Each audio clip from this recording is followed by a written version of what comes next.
Hello, Be Beautiful. Welcome back to another episode of It's Time to Be You, the podcast that helps people pleasers take control and finally put themselves first. I'm your host, Ariel Vaughn, a recovering people pleaser and certified life coach on a mission to help you drop the shoulds, embrace who you are, and live life on your terms. Hey, I'm so glad you're here. Today's guest is just truly one of those people you instantly feel comfortable talking to. Amy Hager has such a grounded, honest, fun energy about her, like someone you could just sit down with over coffee or a drink and have life conversations, laugh with, and walk away feeling more empowered and more yourself. Amy is a messaging and marketing mentor who helps entrepreneurs communicate who they are and what they do in a way that actually connects with people. And this conversation is just so much bigger than marketing and business. We talk about people pleasing, perfectionism, visibility, boundaries, failure, authenticity. We talk about it all, and really just learning how to stop carrying responsibility for everyone else's happiness. You know, one of the things that I love that Amy talks about is knowing what you stand for and how you want to show up in the world. And there are just so many moments where she just shared so many insights and dropped so many gems that it just really causes you to pause and reflect on your own life and your mindset and the stories that you're carrying. And Amy has such a cool history. She shares stories from racing go-karts at 9 years old to speaking on stages, navigating some difficult family dynamics, and just how failure is just part of life. This conversation feels like a reminder that you don't have to be perfect to move forward. You just have to be willing to be honest with yourself, trust yourself, and keep showing up as you. So if you've been struggling with overthinking, people-pleasing, fear of judgment, or just feeling disconnected from yourself and really want to think about what you stand for, then this episode is for you. Let's get into it. Amy, thank you so much for joining me today. Will you just tell us a little bit about yourself and who you are? Yeah, so hey, I'm Amy Hager. I'm super excited to be on your show today. And I really help established business owners, especially when they come from a corporate career, or I love a good engineer or a software developer or something like that starts a business. Mhm. I really help them land on the words to use to describe their work and their expertise Yeah. so that their ideal clients say, I get what you're saying, and Mhm. also I need your help Yeah. because that's probably the biggest gap that they have. They're really smart in what they do, but being able to explain it so that a fourth grader can understand it or their potential client can understand it is usually where that mark is kind of missed. So I get to work with a lot of really interesting people with the words that they use of how they describe their work.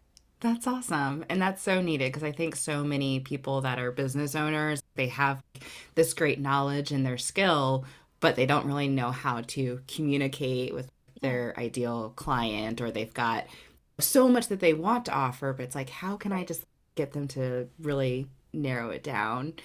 So Mhm. I'm curious, how did you get into that work?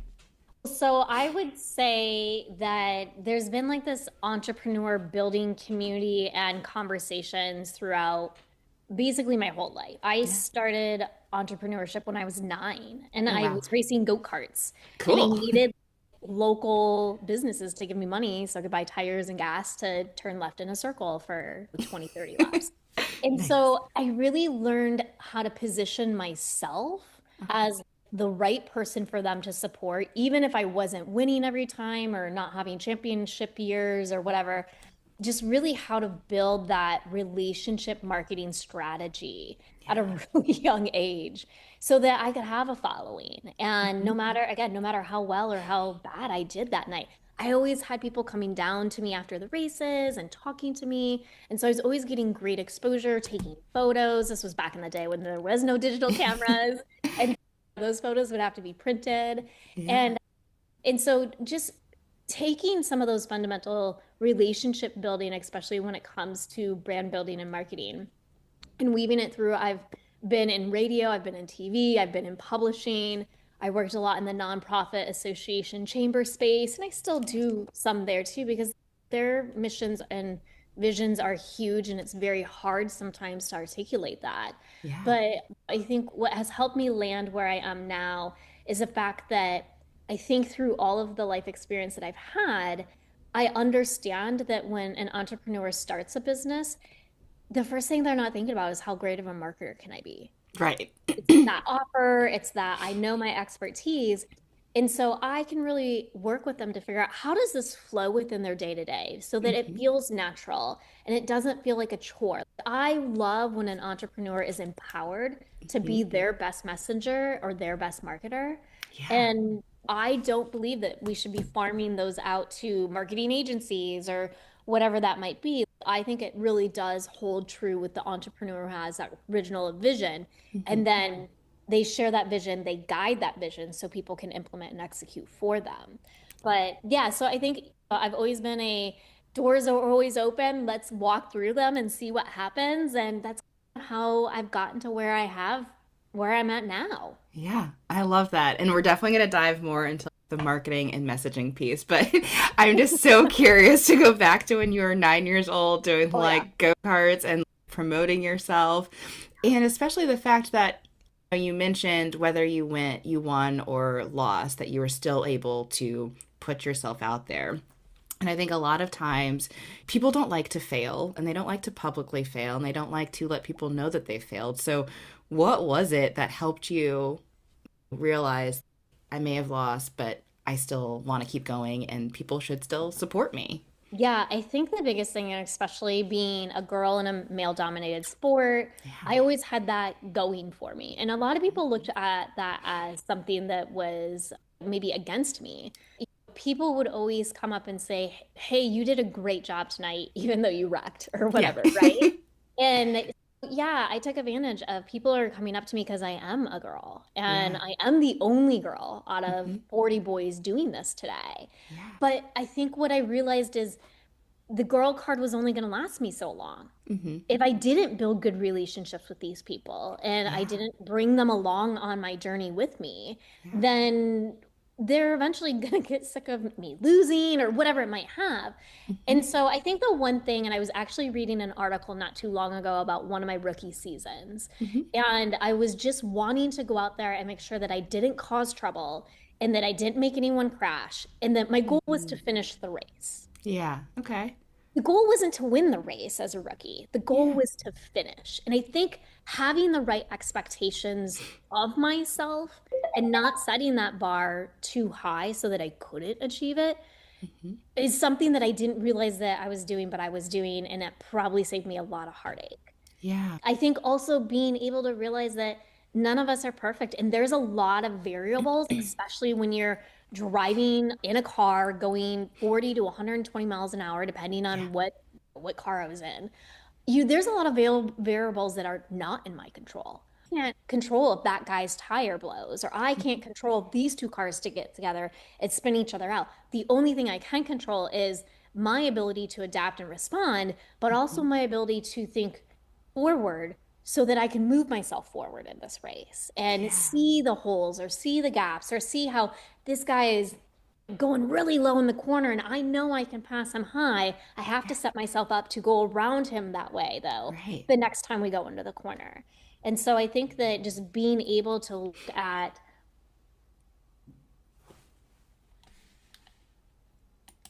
and go for what I think right in that moment is the best way for me to progress. Yeah. And it's not always going to be 100%. I was giving a keynote last year Hmm. and I was doing workshops during the day and then I was the closing keynote. The audience was tired, I was tired, and this was not my best keynote. And I was so sad about it. I loved the audience. Yeah. And I was talking to a friend of mine and she works for the government. She works at the Pentagon. So I don't think, can wrap her mind around what I do every day. And I can't wrap my mind around what she does every day. Right. You know what she said to me? She's, Amy, no one bats 1,000. It's okay. You're going to strike out every once in a while. Yeah. I was like, I don't know why I'm in my head so upset about this, but you are so right. We all strike out. And Yeah. again, it's how we respond, it's how we go forward that really can change how we progress and how we continue to grow. So I Yeah. do think that just having that mentality of I'm never going to be perfect. I'm never going to always get 100%. I'm never going to win everything. And there are going to be crashes along the way. Mm-hmm. And if we can accept that crashes along the way are going to happen and we're not Yeah. going to be able to predict when they happen, we're going to try our best to avoid them. Right. But knowing that you showed up in the best way that you could, even like that keynote thing, I was freaking tired, but I Yeah. showed up in the best way that I could. And I admitted it in front of the audience. I was like, we are all tired. Wow. Let's Yeah. just get through this session. I want you to take notes so that you can go back to it later. And I Mm-hmm. followed up with all 142 attendees Oh, wow. to make sure that they at least learned. And if they wanted the opportunity to ask me a question with a fresh brain, they could. Yeah. But I really think we don't operate in a perfect world, so we can never have that expectation of ourselves. Yeah. You just shared so much through those little stories of just that you can only focus on what you can control. And like with go-kart, your goal was just to finish. And then you Yeah. just had to navigate what was happening so you could do that. We all have, or it's good to have an end goal in mind and see what we can control and how we have to pivot and move forward. But also the fact that we're not always going to have our 1,000% best day, Yeah. but that doesn't mean that we don't show up and that we don't try. And it's funny that you mentioned no one bats 1,000. I'm not a baseball person. I don't really know the stats, but sometimes Me my my brother will tell me about baseball players get paid a ton of money and their ratio of actually hitting is not that great. Right? So, Right? yeah. Exactly. So So we if just need they to can show up. operate underneath that standard, I'm operating there too. Exactly. And then I'm curious with that keynote that didn't go the best, when you admitted that you were tired and they were all tired, what kind of happened? I imagine there was like probably a shift in the room. Yeah, all of them were just like, yeah, we're all tired. But Yeah. then I felt this pressure of I am being paid to be here and to Mm, perform and execute on this work. And yeah. so that's what I did. Yeah. I I feel like I stood on that stage and I gave them the bare minimum, but I Mm, also know that they could not handle anything more. I couldn't handle anything more, yeah. and I just accepted it for the situation that it was. Yeah. And there are a few things when I recap that I'm like, man, I wish I would have completely pivoted and Mm, had a different conversation. It was yeah. too heavy of a conversation for the end of the day. So I'm also Yeah. like, all right, so maybe this isn't a good keynote for the end of the day. I had only done it midday and morning. Hmm. So I was like, lesson learned. It's too much at the end of a day of thinking and conferencing and talking to people and networking, all the things, right? Yeah. And and I think that now that I've been through that experience, giving myself the permission to make the decision to completely pivot in Hmm. order to serve the people in the way that they needed to be served in the moment. And it Yeah. wasn't what they needed to hear, was what I was saying from the stage.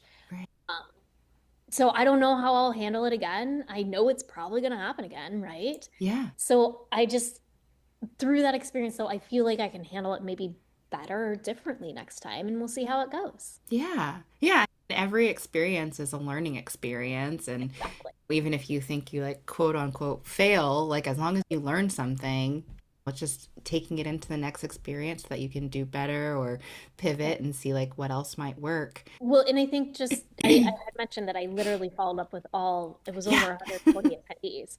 The emails that I got back Hmm. about, I never thought about saying this, or I never thought about this way, it Hmm. was probably only maybe 20 or 30 of them.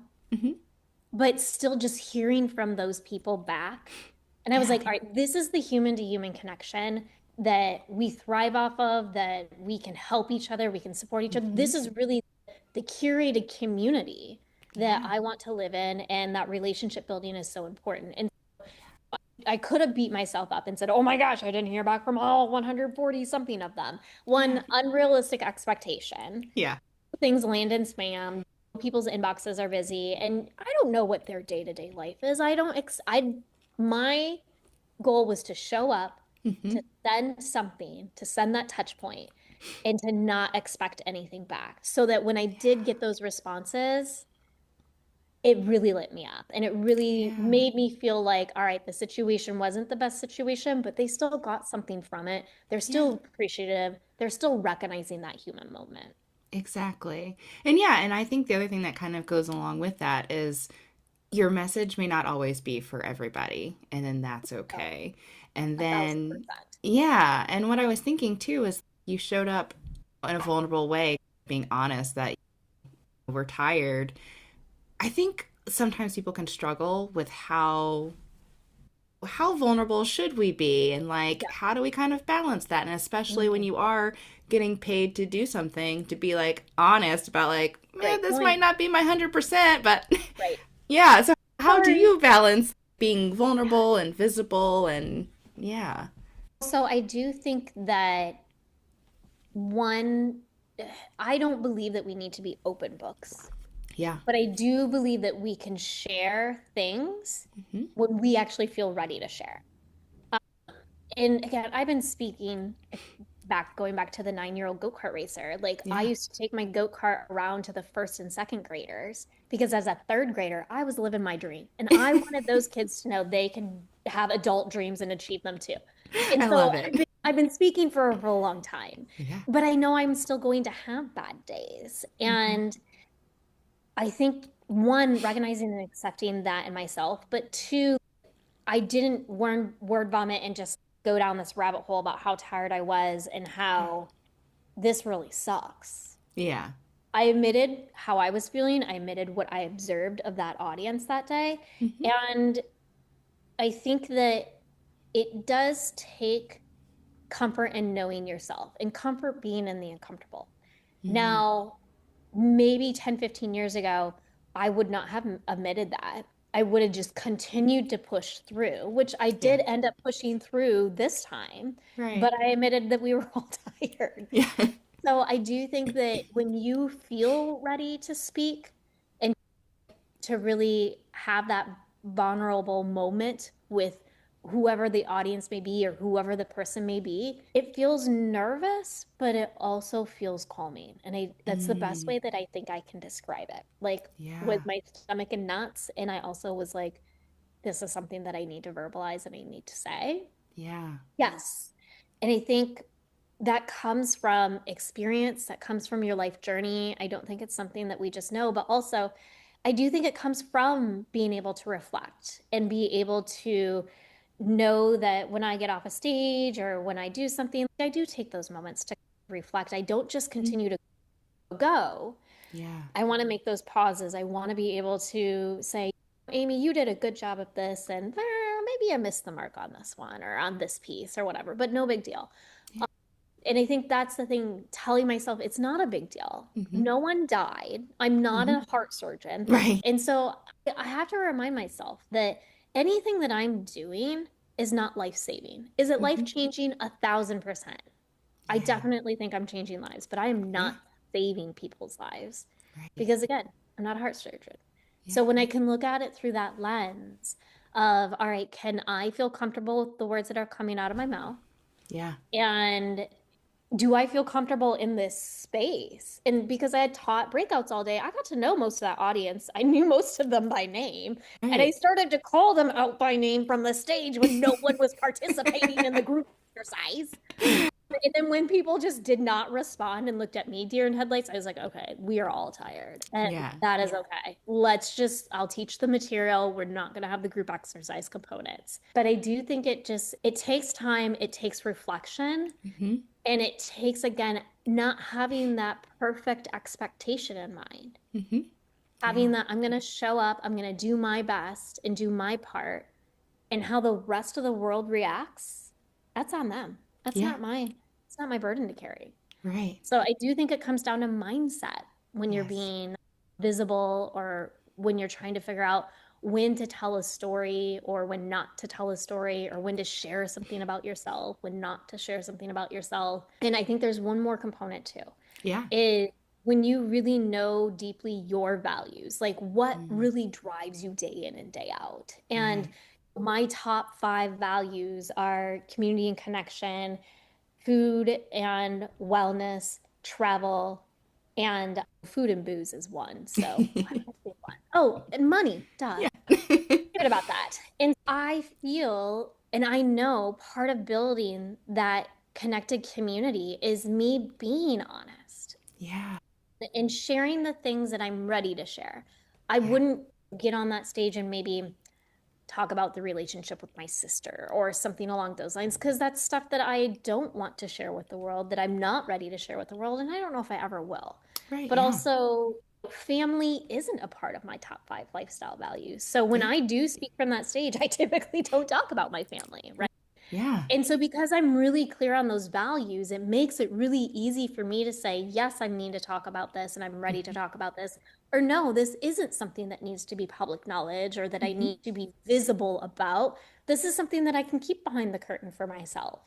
Right. And that's really important. We don't need to be open books. Well, I love how you're clear on your values, and it sounds from that young age you had a really good mindset.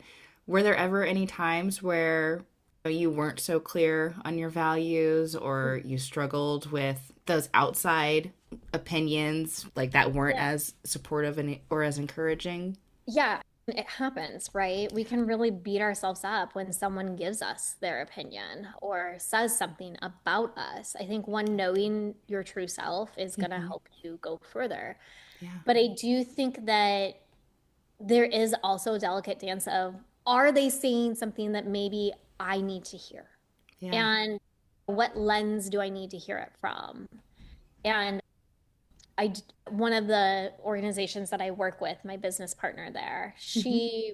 she's been going through a lot lately. Hmm. And I want to 1000% support this person, no matter what choice they make, Yeah. because I believe in them. I see their genius, and I love how we can work together. But she has not been great to work with for the last 6 months because of Mm. other things that she's been going through.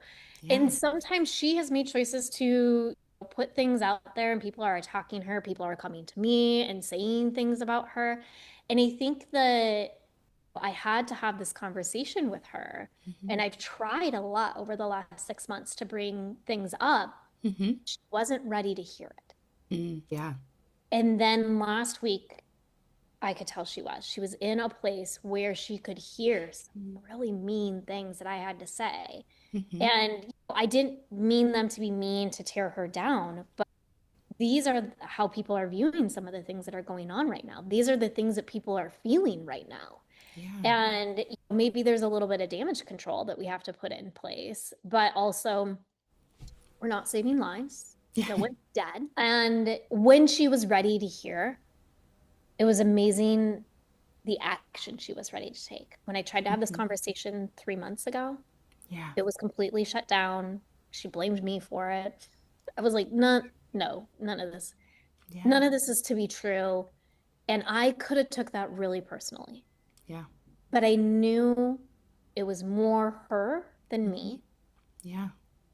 And I know there's instances where it's more me than her or the other person. So just taking the pause, and I think I love to lead with people have the best intent. They are Hmm. trying their best. Yes. Their best may not live up to what I think it should be or my expectations. So, one, do I Hmm. need to put my expectation in check? Or two, if I want to live by this expectation, then what Yeah. am I going to do about this situation? And it could have been, all right, maybe this was the last straw and I'm kind of done with you. And I could have decided maybe to walk away. Hmm. But I'm not there. I Hmm. don't think it's that bad. Yeah. I also know her patterns and how she ebbs and flows. We've been partners for a long time, right? And I know Yeah. that there's times where she has to bring things up with me. And so this is part of building those deep relationships and really Hmm. knowing that you can trust people. Hmm. And when you trust the wrong people, because we don't, again, we don't bat 1,000, Yeah. it's okay to let them go. It's okay for you to move on, and it's okay for them to believe what they believe and you to believe what you believe. Hmm. And just trust that you are doing the best that you can for yourself, for the people you show up for, and for this world. Yeah. And know that we don't, you said it, we don't have to be friends with everybody. And Hmm. messaging and marketing, your message should attract as much as it should repel, right? That's okay, and being okay with that. I think maybe a younger version of me wanted everybody to like me, and I'm a real likable person. Yeah. But that doesn't mean that everybody has to like me in the Yeah. same way or like the same things about me. And Yeah. that's okay. They can Yeah. take what they need from whatever they need from this relationship and roll with it. They don't Yeah. have to take it all. Exactly. And A couple of things that I really liked about what you just shared was you've got to be ready. One, ready to share your feedback or your story, your message, what feels good to share at the time, but also ready to receive any Yes. feedback. And I can imagine that would have been hard to stick with working with your business partner, knowing that they weren't ready to receive, but Yeah. being patient. How did you balance that of not just leaving right away? You all Right. have the history, but what else helped with that? Again, I think it's knowing their patterns and their habits and Yeah. understanding their decision making. Yeah. And even with my spouse and some of my other very close friends, Hmm. taking the time for me to witness and understand that about them has just Hmm. helped so that way we're not fighting over stupid stuff, right? Yeah. Like we Yeah. don't want to waste that energy. And so it's Exactly. not me, and maybe sometimes I do suppress my voice a little bit because Hmm. I'm waiting for them to be ready or I want them to be ready. Hmm. And there probably are those times where I just explode and say what is, Hmm. and we'll see how that goes, right? But I Yeah. think it really does boil down to understanding that it's not me. I did not Yeah. cause this problem. Right. There's a lot of other things going on that are Yes. causing the spirals, the spin ups, the whatever it might be. Hmm. And I'm witnessing it, Yeah. but I'm not causing it. And I Yes. think that really helps. When I'm causing the chaos, it's a different, totally different thing. Yeah. And yeah, there may be that shame, guilt, or beat Hmm. up that I have on myself that, like, oh, shit, I shouldn't have done that, Yeah. right? That was a bad move. And then we work through that. All right, how do you forgive? How do you apologize? How do you repair a Yeah. situation? Yeah. And so I do think it's different cases, different scenarios, different practices.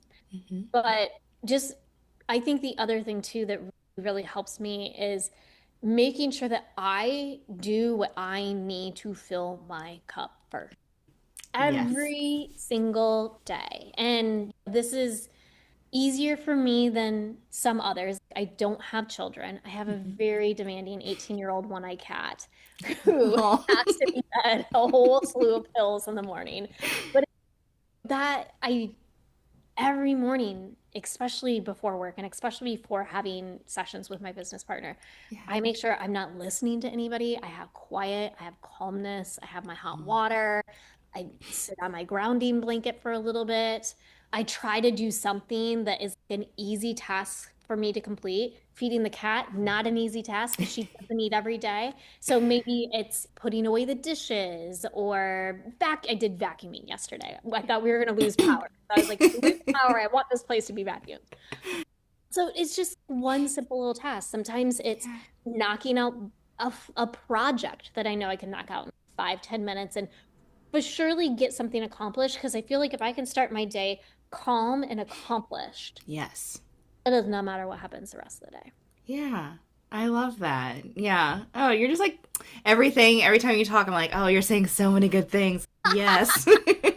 So, a lot of my audience were people pleasers. And so, Yes. thinking about that confrontation or just knowing certain situations aren't actually about us.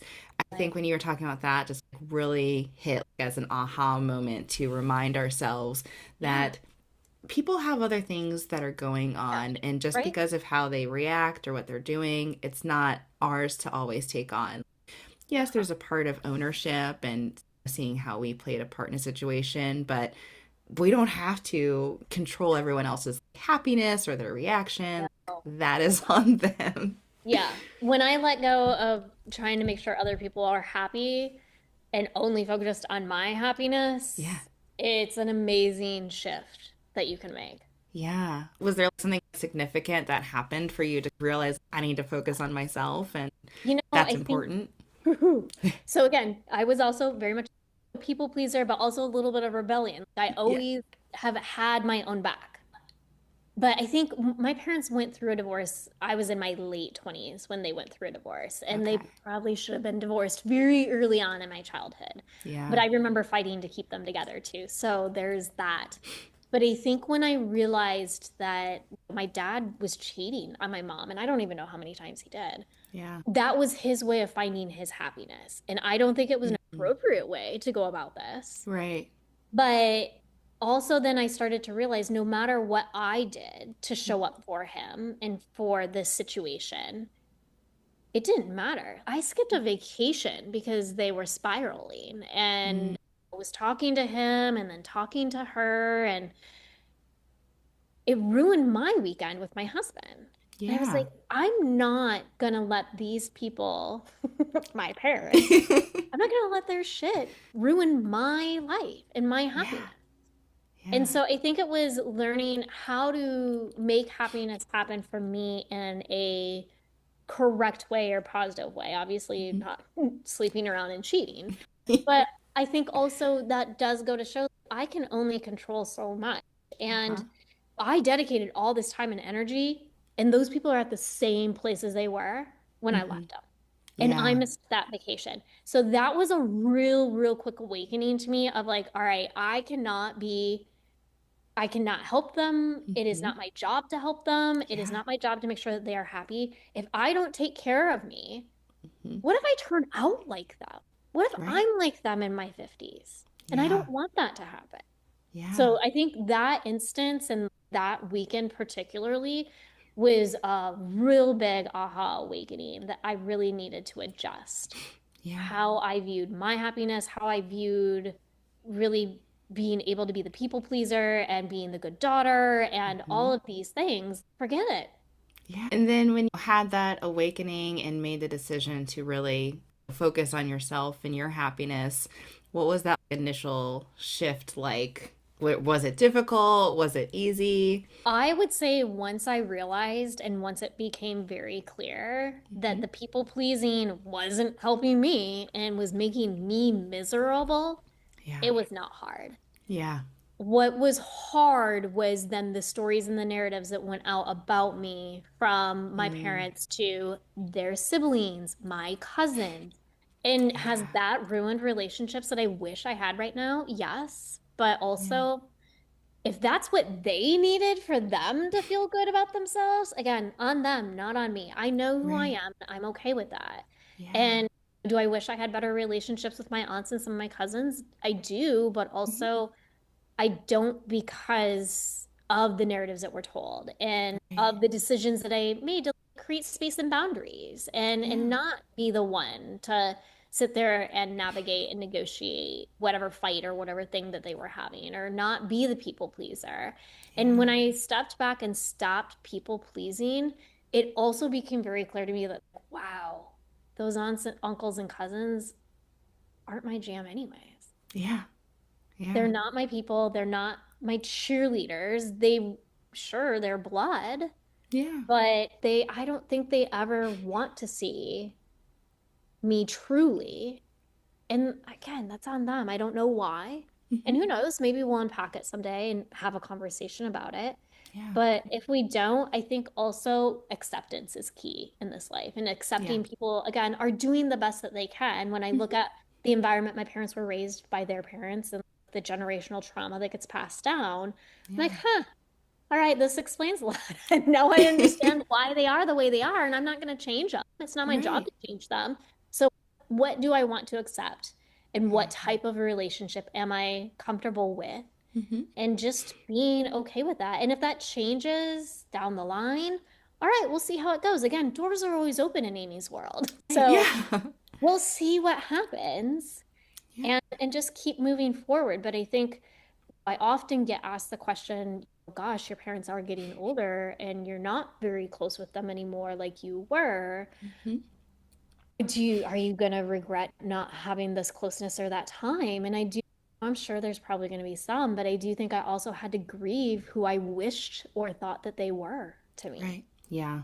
And that whole scenario, it could have been a great reality TV show, and I should have sold it to Bravo.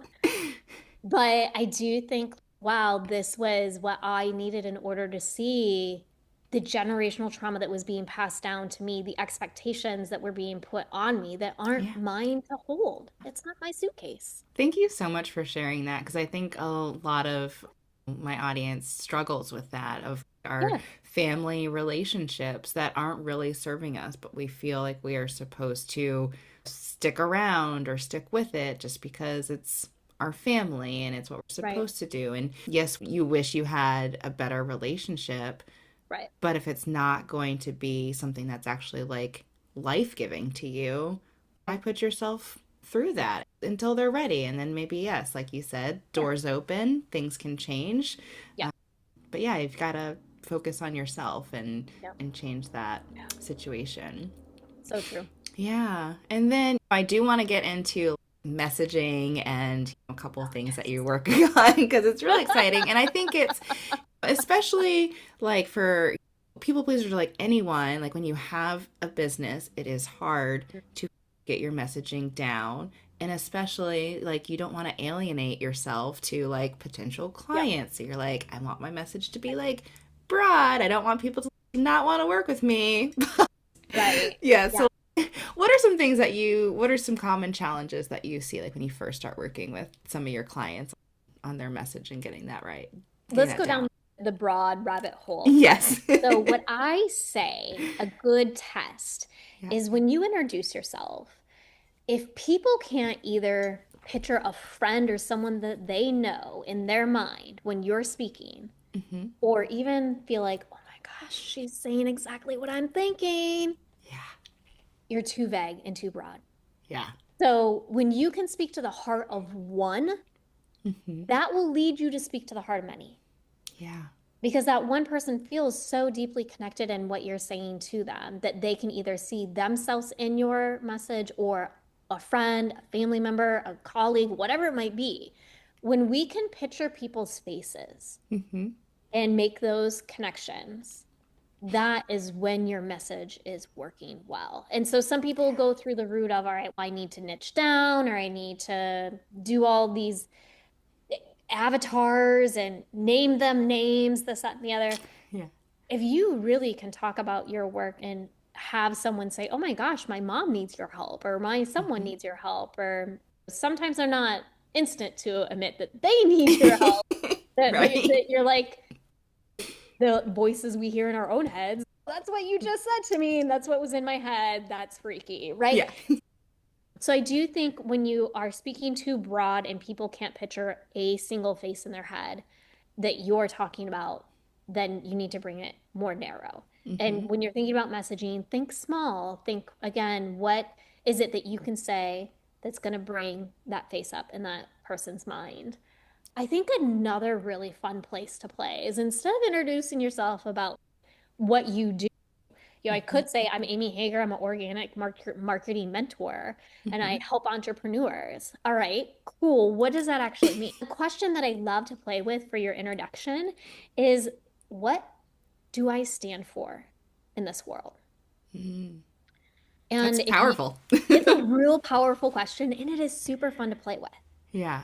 And so giving yourself the chance to weave that into what you do Yeah. because people buy your why Hmm. more than they buy your actual products or services.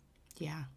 And when you can help people see your why, they're not only going to become great clients, they're going to become great referrals, they're going to become great cheerleaders, they're going to become great connectors, and Hmm. sometimes they may even be great watchers because they're watching Mm. you until they are ready and comfortable. We can't force someone to be ready to work with us to buy our products, whatever it might be. Right. But we can make sure that we're staying top of mind and that we're staying consistent and Hmm. that again we're showing up in service so when that person is ready you're the only person that they think about and Yeah. so playing around with what I stand for in this world as a statement when you're introducing yourself can be a complete game changer of how you really connect with people. Yeah. That's definitely a powerful question, but it also sounds massive and hard. Like, what Yeah, do I yeah, stand for in this world?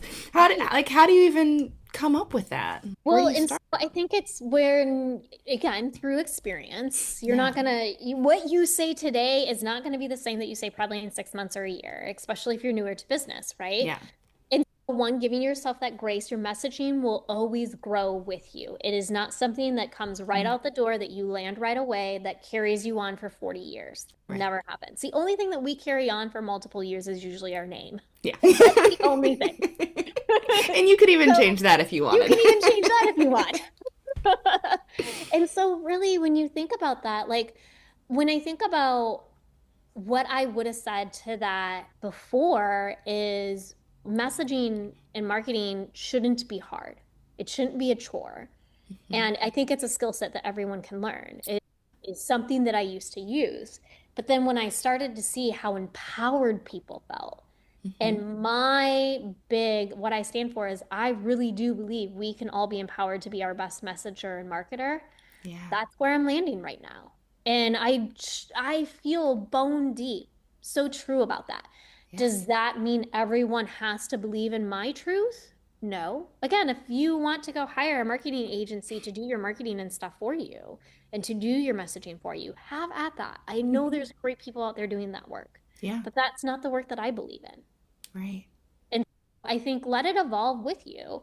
And I think it's a fun question sometimes to even play with weekly because it can Yeah. change on what you are going through that week. It can change Yeah. on the weather that week, right? And we're not building stone houses with these words. Yeah.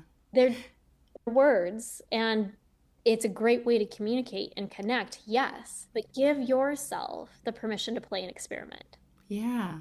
Yeah. And I really like the idea of even playing with it weekly based off of what's going on. Because I imagine that also, it not only helps you share your message, but also live it out and really think of what do I stand for and like what do I need to stand for this week and how am I showing up and living into it. Totally. And give yourself the chance to be reflective too. What worked really well last week that got people super excited? What Yeah. crazy words came out of my mouth that people were jazzed about? And it may not be anything. It may have felt like a week of that you fell flat. Yeah. Remind yourself though, we never know who's watching us. And I Mm-hmm. think that is really important. And I have a client currently, and I never in a million years thought I'd work with this client. Yeah. We've been friends for almost 12 years now. Yeah. And I do these interviews all the time with clients of mine. And he would tell me about these interviews that I did with people. I'm like, why are you watching these? It doesn't make any sense to me. And then all of a sudden, out of the blue, last summer, this person came to me and they were like, hey, I have this idea. I have this need. I don't think you're the right fit for it, but maybe you are. And I was Yeah. like, huh, maybe I am. And so once we kind of talked through it, I'm like, well, it's something I've never tried before. I'm Yeah. willing to give this a shot. Yeah. But I think it's because, again, they felt comfortable coming to me with a crazy idea because they've been watching me for the last however many years. Yeah. And so you never know when someone is going to say to you, hey, I know you do this. I think I need this. Can you help me too? Yeah. That is a beautiful question that someone who has been following you can ask when they are ready to ask. And for you Yeah. to explore, then you get to explore and decide is it a yes or is it no? And see how that grows. But I Yeah. really think giving yourself that chance to reflect Mm-hmm. over what did I say last week that really worked well and didn't work well? How did I show up so that those who are watching me but aren't ready to use their voice yet still Mm-hmm. hear me? Yeah. And what do I stand for this week? Yeah. And I really love that because I imagine that you're very authentic and pretty authentic in how you show up. So that probably also played a part in your friend being able to see, I know Mhm. you do this work. I also know who you are and like see who you are. So maybe this can be a possibility. And so I Yeah, just think that just being authentic and living into our values and alignment, it helps opportunities present themselves because, like you said, people are watching and they're seeing what you do and it's all in alignment. What do you think, or what is the cost of people not Mm. living in alignment or not having that clear message? Mm, that is such a good question. It always Yeah. makes me just want to like melt down and just hide. I think there's so many costs, right? There's going to be Yeah. financial costs, but Hmm. there's more of the emotional costs. Like I was living out of alignment for a little bit in one of the Mm. jobs that I was at, and I thought this job was what I really wanted. And there were some Yeah. exciting parts about this job, Yeah. but there were some real misalignments. Like Mm-hmm. I am who I am, and I haven't dropped too many four-letter words today, which I'm really proud of myself. I'm working on it. You totally can though. I should have But, told you that. but I tend to swear, and especially when I'm Yeah. really comfortable with people. Yeah. And I was really comfortable with this boss, and he had it written into our employment contracts that we couldn't swear, and he could fire me for it. And he reminded me every single time. Oh, okay. And I was like, even though the work that I'm doing is really cool, really amazing, and has me so jazzed, Yeah. the people that I was doing it with, they were nice people, but they sucked. Yeah. They weren't in alignment for me. And so when I'm out of alignment, it shows up a lot in my health. Yeah. And so I lose my hair. Mm-hmm. I get very itchy skin. I Mm. tend to have gut and bladder problems. Yeah. And so the thing though is I thought for the longest time those were normal and those were just that's Amy's body. Mm. No, it was me living out of alignment. Wow. And when I started to live a little bit more in alignment, I also started to talk to people who were able to help me with some of these really weird, crazy problems. And I think the root problem of all of it was I also had a parasite and have Mm. had it for about 20 years. Wow. And so I think all again, this comes to like when doors open, can we walk through them and be curious and Yeah. ask questions? And did the universe align for me to meet you or for me to have this interaction so Mm-hmm. that I could learn something from it so I can continue to better and continue to be in alignment? And Yeah. so I think there's the emotional component of it where you're not feeling accepted and Mm-hmm. it may be accepted by the people you're surrounding yourself or even accepted by yourself. I think Yeah. there's the health component of it. And when we can really start living more in alignment, our body can work through some of these health things and you can actually get over or maybe cured from some of the things. Yeah. But I think also it really just comes down to, especially if you're a business owner, Mm-hmm. it is very hard for you to operate not in Yes. alignment and not have people witness it. And again, going back to the story about my business partner that I Mm-hmm. told earlier, we had clients coming to me and they were like, oh my gosh, are you okay? Because she doesn't seem okay. Yeah. It's like And people again, notice. they notice, right? And even though they believe and they know the great work that we do, and this is just a bump in the road, Mm-hmm. it was reassurance for me that I'm very aware of some of the things that are happening right now. Yeah. And what do I need to do to help you be the best that you can be? And really making sure that, especially as a business owner, that when people are bringing things to you, Mm-hmm. how can you receive that feedback? Yeah. And when you can, she didn't realize she was totally operating from ego improving Mm-hmm. Yeah. energy, 1,000%. Yeah. And again, I can track the steps and how and why she was there. Right. But we did one workshop 1 month, 60 days later, we did another workshop, different content, but I don't think the content had anything to do with it. I think the Mm-hmm. time that had lapsed Mm-hmm. and for her to be more in alignment, such a different environment Yeah. and so much more ease and calmness came through it. Right. So I feel like if we feel like we're constantly vibrating and shaking and at this, oh my gosh, point, all right, we actually do need to have calm in our lives. Yeah. And it doesn't come with calm and ease. What do we need to do to get it so that you can live in that state sometimes? So yeah, so I think there's so many things that play into what are the costs when we're not aligned or we're operating from this other space. And so I Yeah. don't think it's just one thing, and I don't think it's the same thing for everybody. So Right. it's going to show up differently for everyone, but at least for me, those are the things that I realize. Yeah, and that's so important to realize like when you are out of alignment, how you show up and what the signs are, and for people to also know how you usually show up and what your true self is so that way they can help you They can point out recognize it like when you can't. Yeah. yeah, and also have more forgiveness for you too of understanding of I know this Amen isn't to you. that. something's going on. So I think that can Yeah. be just really powerful. I think that's such a good point. Like when you are recognizing this in someone else, instead of jumping to judge or jumping to question, or maybe, and if you need to do those things and walk away, again, you're number one. Yeah. But when you can recognize it in someone and be like, I know that's not them. I know there must be something going on. I don't Yeah. need to know the whole story. Yeah. But that's a really good point. And when we can forgive others, I think that also is going to be super helpful. Yeah. And Amy, you've just said so many things throughout our conversation that have been really great So and fun. helpful. But is there like any message that you really want to leave with people today? Again, I think listen to yourself, give yourself the opportunity to not bat 1,000 and don't expect that. Hmm. And really, when you think about especially describing yourself, when you're talking about the work that you do, that your message should attract and repel, that plays in so many different ways in our lives, even if you're not an entrepreneur. So Yeah. play with that a little bit and really think, I think you had a good idea. What do I stand for this week? Like, Yeah. what a fun question to play with. So Right. I think those are my big takeaways for the audience today. Yeah, I love it. And I always love to ask, how has being yourself just impacted your success in your life? I I can't imagine it being any other way in total transparency. And I know Yeah. again, that's not everyone's experience, Yeah. but I can't imagine having a work Amy and a normal Amy and a daughter Amy. I don't know, you get me, Yeah. right? Doesn't matter what situation it is.